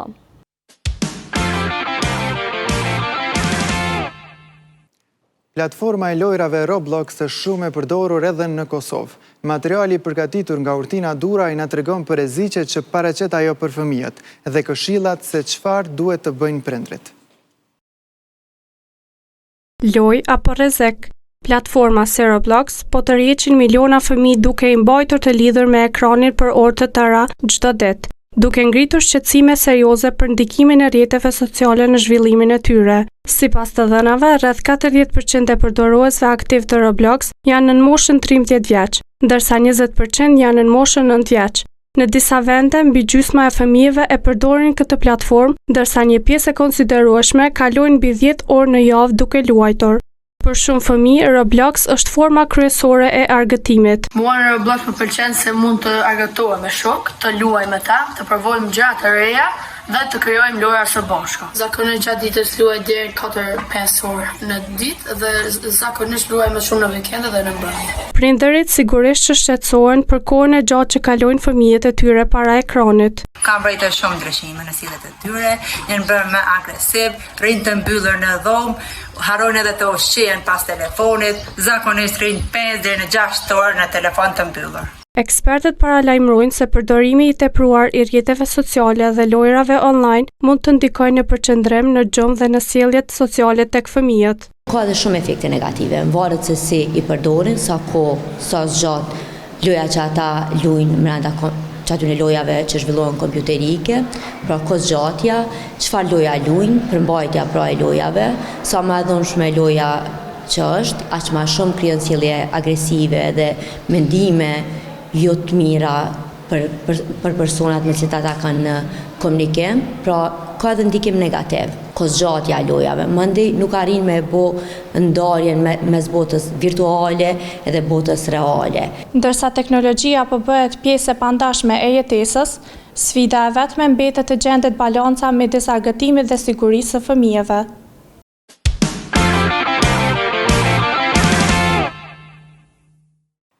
Në vijim do të ndjekim një rrëfim inspirues për forcën, këmbguljen dhe ëndrat që triumfojnë mbi paragjykimet. Nga sfida e përditshme deri tek synimi i madh për Barcelonën. Kjo kronik na tregon se vajzat e reja kanë ambicie për të arritur ëndrat e tyre. Ndjekim materialin e përgatitur nga studentja Sara Mulliqi. Kjo ka në ndrejmë të njëtën, po e shë vitën në Barcelonë, Spanjë të lu. Unë i kisha inkuraju të gjithë prendrit që njësoj që shë kam pasionin e flakt me i pru djemt në futbol, hala pa janis mirë me ecë, me këshyrë edhe qikat njëjtë, se dhe ato din me lujt edhe aty në njëjtë ju gufon zemra që ashtu për futbol, si kur djemve.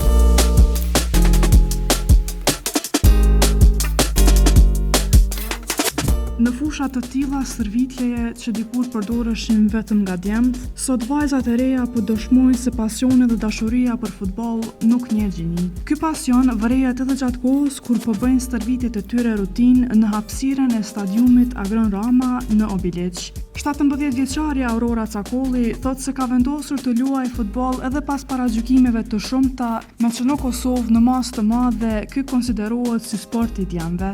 Në moshën tem më mirë me këtë sport, sidomos edhe në Kosovë të shkollë gjykime nuk është shumë lehtë, ama prapë se prapë kjo ka në ndrejmë të njëjtën. Ka qenë pikërisht shtyrja e stereotipeve gjinore, ajo që e ka shtyr Armenda Filipajnë të themeloj klubin e futbollit për vajza Prishtina.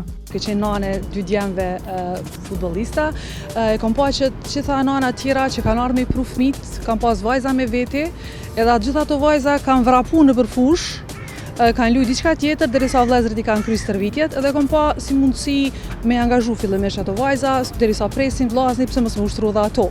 Klubi I parë I futbollit të femrave Kosova në Prishtinë u themelua në vitin 2002, duke thyer tabu të asaj kohe dhe duke dëshmuar se futbolli nuk është sport vetëm I meshkujve. Sot, Armenda, e motivuar edhe nga puna e saj primare në UN Women, dëshiron që përmes klubit të saj sportiv t'i fuqizoj vajzat në të gjitha aspektet. Unë e kom pa që hendiku gjinor, e krejt e dim, me thonë që hendiku gjinor në të gjitha fushat vrehet dukshëm, edhe kom mendu me marrë një sport I cili është vërtet sfidus. E kom zgjedh pikrisht futbollin, duke pas eksperiencën me djemt, edhe pozicionimin e vajzave, motrave të futbollistëve fillimisht, edhe angazhimin e mangët të vajzave të vogla në futboll. Edhe mi mundu të me thonë edhe në përgjitha aktivitetet që I bojna me vajzat, munduhem me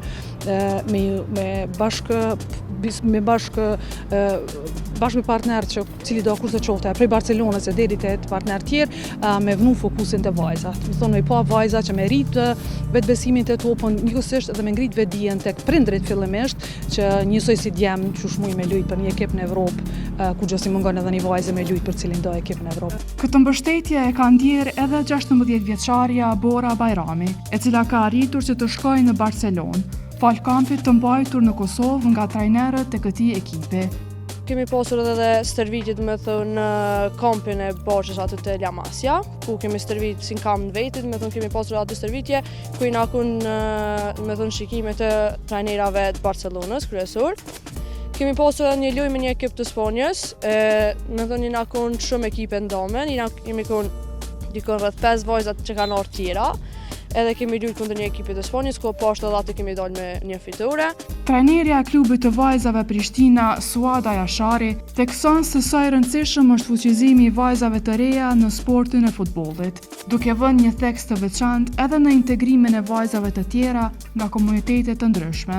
Klubi jonë edhe klubet në përgjithësi në Kosovë bëjnë shumë mbështetje që vajzat të integrohen sa më shumë në këtë sport, të mbështesim dhe të arrijnë ato qëllime apo objektiva që kanë.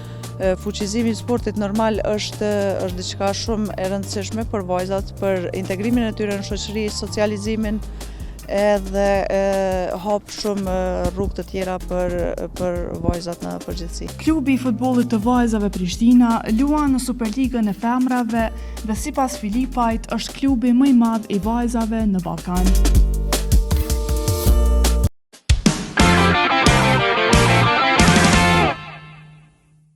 Në vijem, Valentina Istrefi na sjell një akt humanitar. Organizata Action for Mothers ka dhuruar mbi 8.6 milion euro donacione që kanë shpëtuar mijëra jetë foshnjësh. Mbi 8.6 milion euro për shëndetësim publike I ka dhuruar Action for Mothers and Children ndër vite. Vetëm vitin e kaluar, kontributi ka arritur në 1 milion euro. Këtë javë, AMC mblodhe akterët kryesor për të diskutuar se si donacionet e banave dhe pajisjeve medicinale mund të ndihmojnë në mbështetjen dhe reformat e sistemit shëndetësor publik në Kosovë. Aty u tha se si flakona curvanta të ardhur si donacion nga AMC, kryesisht përmes America Cares, kanë shpëtuar mijëra jetë të foshnjëve të lindura para kohe në Kosovë. Realisht bebet e posalindura ose të lindura para kohe, në rast se nuk e kanë këtë produkt, ato kanë probleme me zhvillimin e mushkrive, me frymare dhe është jetë shpëtues. Domethënë në momentin kur është jetë shpëtues dihet çfarë nevojë dhe çfarë rëndësie ka ky sigurimi I këtij produkti. Fillimisht surfaktanti nuk ka qenë pjesë e listës esenciale. Edhe pas përfshirjes nuk ishte e regjistruar në Kosovë, duke e vështirësuar sigurimin nga shteti. Andaj Mehaj theksoi se donacionet kanë ndihmuar në ruajtjen e vazhdimësisë së furnizimit. Muna me thujë se klinika ka arrit me siguru produktin, fal donacioneve dhe donatorëve dhe mos mu shkut zinxhiri furnizues dhe sot e kësaj dite vazhdimsi kemi ndihmës qoftë për organizatës, por në këtë rast edhe për shtetin. Që nga viti 2006, America Cares ka ofruar 4150 flakona të surfaktantit, një medikament jetë shpëtues, ka thënë Dimitri Popov, drejtori I asociuar për partneritete në Euroazi nga America Cares. Sipas tij, AMC ka qenë partneri besuar dhe çdo donacion ka arritur tek një foshë në nevojë në momentin e duhur. Përveç surfaktantit, AMC me partnerët këtë vit kanë dhuruar deri në 1 milion euro medikamente dhe pompa për fëmijët me diabet. Klinika pediatrisë fatmirësisht është e përkrahur shumë në aspektin e donatorëve, përfshirë këto edhe donacione nga AMC-ja, i cili ka qenë donacion në vitin e kaluar për fëmijët me diabet mellitus të tipit 1. Donacioni është ka qenë për 9 fëmijë, do të thënë me pajisjet të cilat bëjnë matjen e vazhdueshme të glukozës në gjak, të sheqerit në gjak. Ky është një donacion shumë i mirëseardhur, duke pasur parasysh se kontrollimi i kësaj sëmundje, përkatësisht menaxhimi i diabetit, përbën një sfidë shumë të madhe për fëmijët. Zëvendës Ministri Shëndetësisë Arsim Berisha theksoi rolin e donacioneve në ndërtimin e sistemit shëndetësor publik në Kosovë. Fitim Sadiko, menaxheri i projekteve dhe zyrtari i donacioneve në AMC, tha për Katror Media se klinika e neonatologjisë ka përfituar më së shumti nga donacionet që AMC ka dhuruar që nga viti 2011. Kohët e fundit donacionet përshkojnë edhe te klinikat e tjera. Të theksohet donacioni i vitit të kaluar në vlerë mbi 500.000 euro për klinikën e endokrinologjisë për terapi që trajtojnë, domethënë apo menaxhojnë diabetin e tipit 2 tek të rriturit. Një nga rekomandimet kryesore nga Tryeza e Rumbullakët ishte rritja e qëndrueshme e buxhetit për barna dhe pajisje mjekësore në përputhje me nevojat reale të sistemit shëndetësor. E në vazhdim do të ndjekim atmosferën e ngrohtë të festës së Bajramit, një ditë që bashkohen familjet, sjell dashuri, paqe dhe momente të veçanta pranë më të dashurve. Përmes kësaj sorje do të shohim traditat, mirëpritjet dhe emocionet që e bëjnë këtë festë kaq të veçantë për secilin prej nesh. Kronikë e përgatitur nga Erona Ulluri. Bajrami është ajo dita e veçantë kur çdo shtëpi mbushet me ngrohtësi, dashuri dhe buzëqeshje. Është momenti kur familja bëhet bashkë, kur zemrat afrohen më shumë dhe çdo përqafim ka një kuptim më të madh. Në këtë festë nuk janë vetëm traditët ato që e bëjnë gjithçka të bukur, por njerëzit, zërat në shtëpi, të qeshurat rreth sofrës, mysafirë që trokasin në derë dhe vizitat që sjellin gëzim në çdo cep të familjes. Çdo moment i Bajramit mbar diçka të veçantë, nga përgatitjet me dashuri tek pritja e njerëzve më të dashur. Çdo detaj krijon kujtime që mbeten gjatë në zemër. Bajrami na kujton rëndësinë e familjes, respektin dhe dashurinë ndaj njëri tjetrit, na kujton se lumturia më e madhe gjendet në momentet e thjeshta, kur jemi pranë atyre që duam.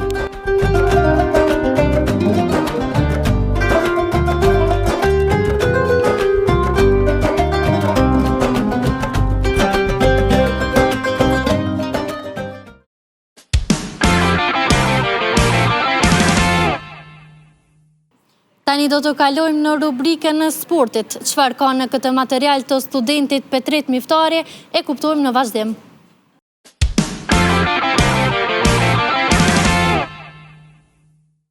Përshëndetje shikues të nderuar, jemi me rubrikën sportive të magazinës së studentëve AB. Sonte jemi në prag të finales së madhe të UEFA Champions League, e cila do të zhvillohet në stadiumin Pushkash Arena në Budapest dhe ka një kapacitet prej 67.000 shikuesve. Aty do të përballen skuadra e Paris Saint-Germain dhe skuadra angleze Arsenal. Skuadra e Paris Saint-Germain vjen me një formë fantastike, si dhe kanë një ofenzivë të jashtëzakonshme, kurse skuadra Arsenal, e cila nuk ka pësuar asnjë humbje në këtë cikël garash dhe drejtohet nga trajneri Mikel Arteta. Sonte do të mundohemi që të analizojmë këtë përballje në detaje dhe pa humbur shumë kohë do t'i prezantoj dy musafirët e mi. Në krahun tim të djathtë është Fion Zeqiri, tifoz i Paris Saint-Germain dhe gazetari i sportit. Mirëmbrëma Fion dhe mirë se erdhe. Faleminderit Petrit, kënaqësi edhe për mua. Si dhe në krahun tim të majtë kam Petrit Zeqirin, tifoz i Arsenal dhe ish komentator sportiv. Faleminderit për ftesën. Para se të fillojmë debatin, Helios Regjin që të shfaq mbrapa në LED, rrugtimin e dy skuadrave deri në finale dhe do të shohim disa nga statistikat e tyre kryesore para se të fillojmë diskutimin. Do të filloj me skuadrën e Paris Saint-Germain, e cila deri në finale ka arritur me 10 fitore, 4 barazime dhe 2 humbje. Ka eliminuar ndërkundërshtarët më të fortë Chelsea-n, Liverpoolin dhe Bayern Münchenin. Ka pasur një ofenziv të jashtëzakonshme duke shënuar 44 gola. Vlera e ekipit momentalisht në treg është 1.21 bilion. Lojtari më i vlefshëm është Joao Neves, i cili në treg aktualisht vlen 110 milion. Golashënuesi më i mirë i skuadrës në këtë cikël gara është Kvaratskhelia, i cili ka shënuar 10 gola. Portieri tyre Sofanov në 10 ndeshje të cilat ka qenë titular, ka mbajtur portën e paprekur në 4 sosh. Ka fituar një herë Champions League-ën dhe momentalisht në Ligue 1 renditet në vendin e parë me 76 pikë. Trajneri tyre aktual Luis Enrique ka fituar 2 herë Champions League-ën.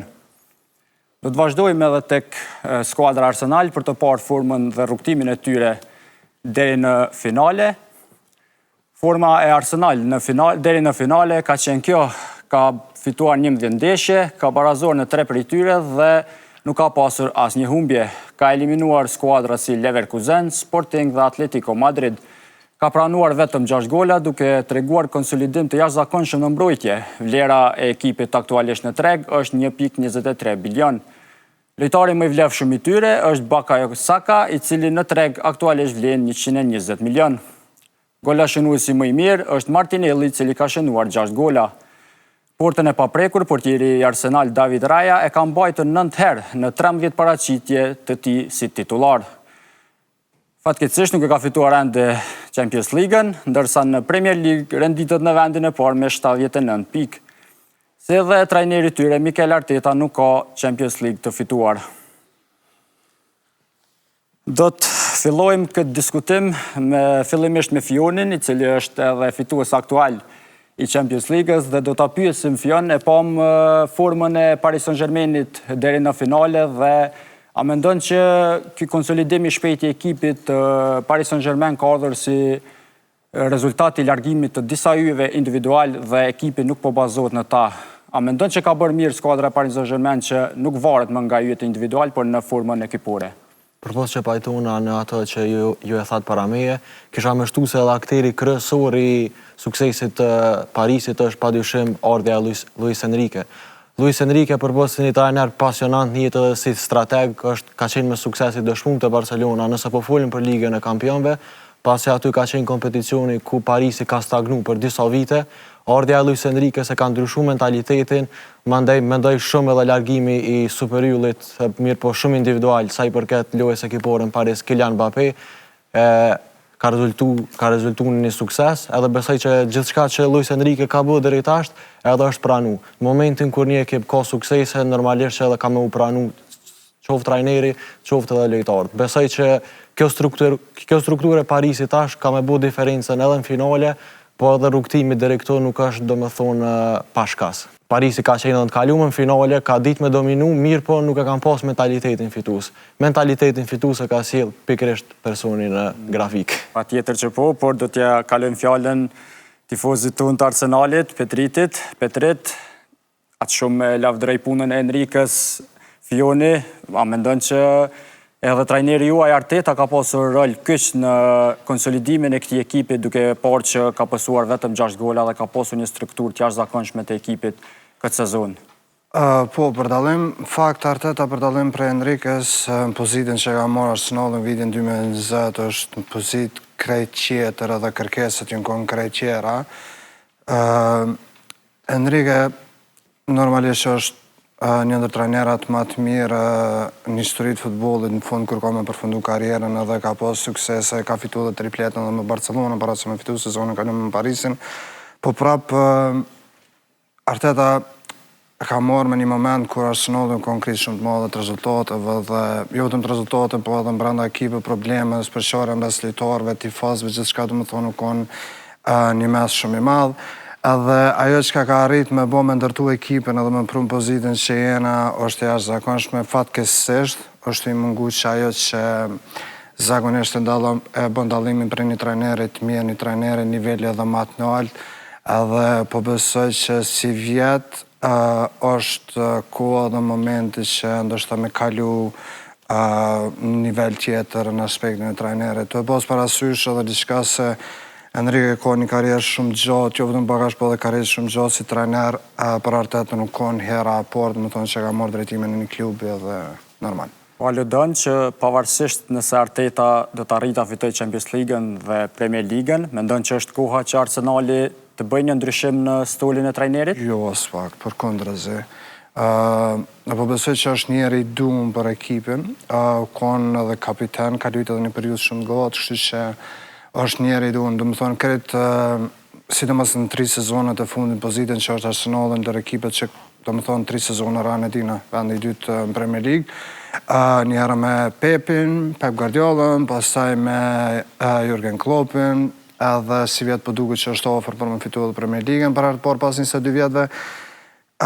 2 vite ranë në gjysmë finale për herë të parë në histori të klubit Champions League-ës.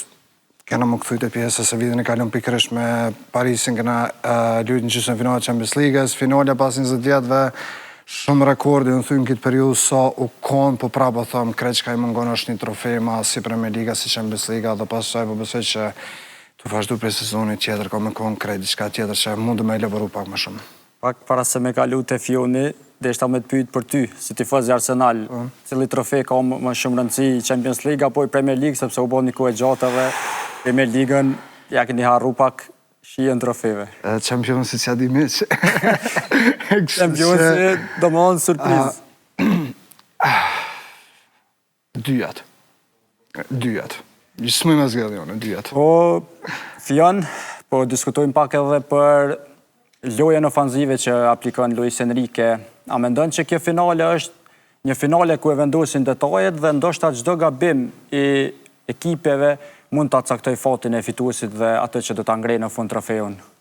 Po, përgjigjen më të mirë për këtë pyetje, kisha mund të lidh me një fjali që trajneri kosovar Rafet Prekazi e thotë shumë shpesh, edhe nëse finalja kish me konë sonte, nuk kisha me ditë se kish me u përgjigj. Qa mendoj që ka me lujt rol, normalisht na i përmenëm 2 strategë, besoj që 2 ka me lujt rol. Parisin e kemi pa në finale vitin e kalum, mirë po pas një pik dyshimi, Arsenali këtë sezon me interne e vitit kalum, dalojnë si nata me ditë. Kështu që besoj, është një finale që munden me caktu detajet, po njëkohësisht edhe ndoshta forma e ekipit. Nëse Parisi është nditën më të mirë, sidomos në atë lojën ofenzive, besoj që ndoshta edhe ka me pas golead, jo veç një rezultat aty këtu i përafërt. Mendoj që këtu ka çka të na thot Petriti, për shkak se e dim që Arsenal ka pësu vetëm 6 gola, po aludon se mund të shënojnë golead. A është kjo pak ndoshta një analizë pak më e ngutshme? Jo, realisht nëse këshyr formë, nëse këshyr golat që ka Parisi, formën, lojën që ka bo në 2 vjetë e fundit, nuk është për më bëfasu dhe nëse më shanë fiton me 3-4-0, se mundut me pas notën e vetë ekipa dhe me konë shumë asak si sot që paraqitet në fush, dhe shtanë rase që ja, po kryesisht, të pak të mpre që mboj me andune, nuk janë finale që në shënu shumë gol, ose ekipet, me andën të janë 3 ose 4 finale që një ekip ka fitu me rezultat ma të fjellë se sa që u prejtë kryesisht finale që janë me 1 gol, 2. Jemi kënë fund të bisedës, edhe po du me morë nga një parashikim t'juvin, për ty, Fion, sa do të përfundoj ndeshja dhe a mendon që Parisi do t'a fitej këtë ndeshje? Në rezultatën parashikimes sështë edhe që jam aq i mirë, kështu që nuk po rrezikoj so here, mirë po pa dyshim do të fitoj Parisi. Mendon që Parisi do të fitoj? Edhe Dembele ka më shënu gol. Petrit, opinioni juaj? Okej, unë me të thonë drejtë, halo nuk e komendën të finale me Parisin, të posë për asyr që në pozitin në Premier League, që nga dyrën edhe 2 fitore për me marrë titullin atje. Unë po, asë nuk jem shumë një parashikime, po thëmë kështu, nëse Arsenali nuk pranën gol në 25 minutat e pora ndeshje, s'ka me fitu Champions League. Desha mi falenderu shumë për prezencën tuaj. Petrit, falenderu shumë që gjithë e ku t'jesh sonte me neve. Falenderit, inshallah fiton Arsenali. Inshallah, për juve. Fion, knatësi që po ta sonte këto musafer. Knatësi edhe për mu kjo bashkëbisedim, suksese. Shkues të nderuar, kaq kishim për sonte. Unë ju falenderoj shumë për vëmendjen, deri në takimet tona të ardhshme, mirëmbëjtje.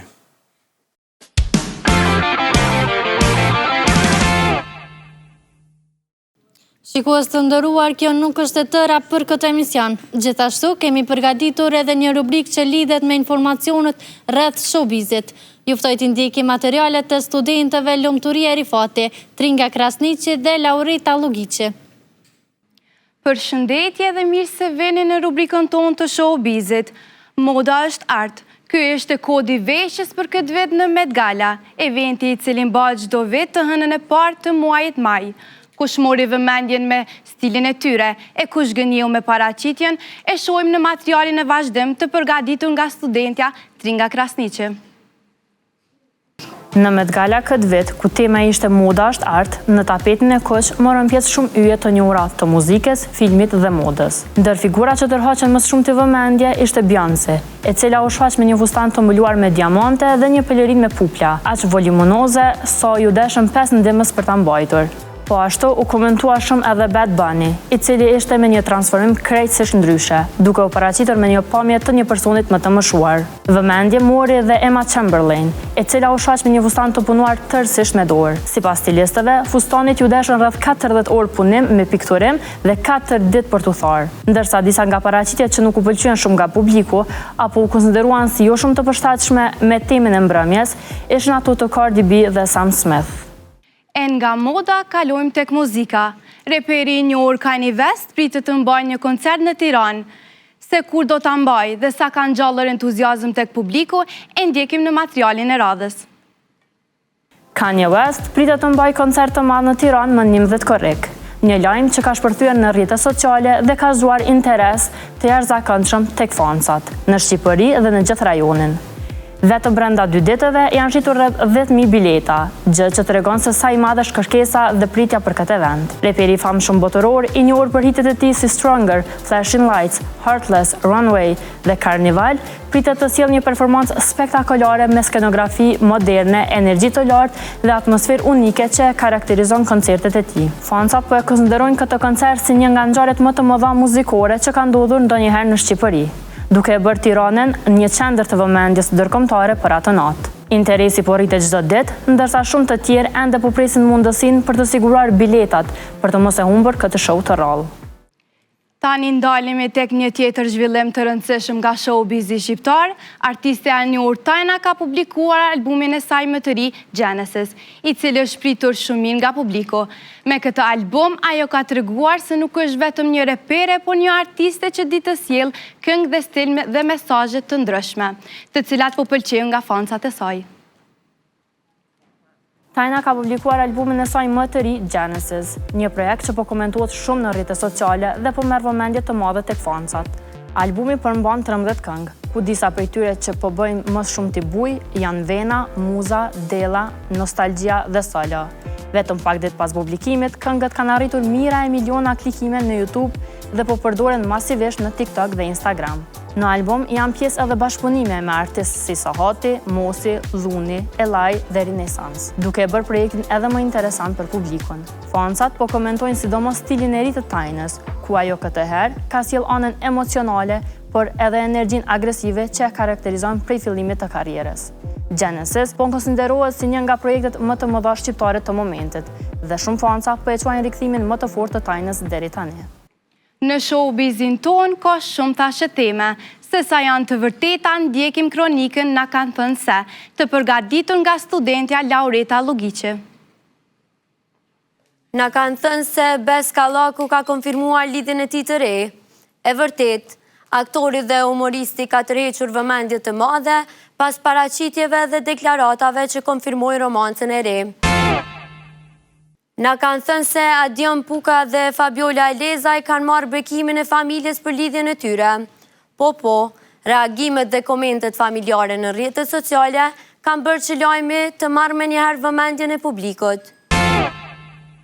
Na kanë thënë se ish banorët e Big Brother VIP Kosova, Eliona Binakaj dhe Klodian Miaj janë aksidentuar në Gjakov.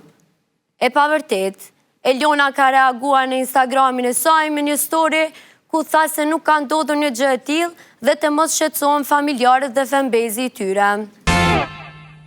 Këto ishin disa nga lajmet më të komentuara të momentin në botën e showbizit dhe muzikës. Ju falenderojmë që ishit me ne, mirupafshim. Shikues të nderuar, këto ishin të gjitha materialet e përgatitura nga studentët e vitit të tretë të Fakultetit të Komunikimit Masiv të Kolegjit AAB në kuadër të magazinës studentore. Ju faleminderit shumë që gjetët kohë të ndiqni materialet tona të punuara me shumë përkushtim. Falenderojmë të gjitha ata që kanë kontribuar në këtë projekt. Ju falenderojmë për vëmendjen, mirupafshim. Ju vazhdoni të përcjellni aktivitetet e Kolegjit AAB edhe në platformat tona online. Mirupafshim në projektet e radhës.